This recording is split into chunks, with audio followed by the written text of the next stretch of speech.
పునర్నిర్మాణమే ఉంది. ఇంక ఎదురులేని అమరావతి రాజధానికి ఇక తిరుగులేదు.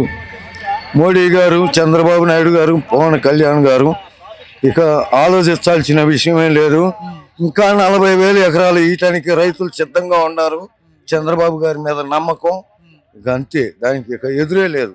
ఆయన 100 సంవత్సరాలు ఫుల్గా గ్యారంటీగా ఇంకా 2 సార్లు ముఖ్యమంత్రిగా ఆయనే చేస్తాడు. ఇంకా దాంట్లో రెండో మాటే లేదు. ఏ జగన్మోహన్ రెడ్డి లాంటి వాళ్ళు 5గురు వచ్చినా ఆయన ఏమి చేయలేరు, రాష్ట్రాన్ని కదిలేయలేరు.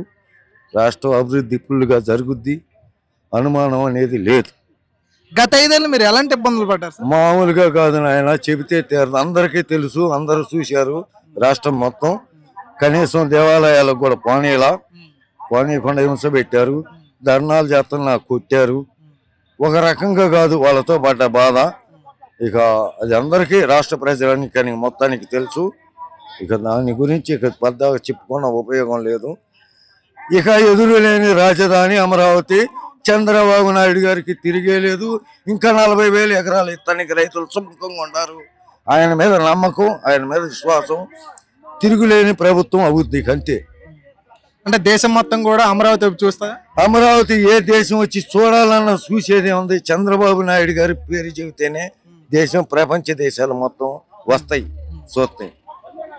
చంద్రబాబు నాయుడు గారు ఆంధ్రప్రదేశ్ ప్రజలకి ఒక వరం, ఒక వెంకటేశ్వర స్వామి ఒక వరం లాగా రాష్ట్రానికి ఇచ్చిన మనిషి ఆయన. ఇంకా ఆయనకి తిరిగే లేదు. ఆయన ఏ శక్తి ఎవడో ఏమి చేయలేడు. మరి confirm. Thank you sir, thanks.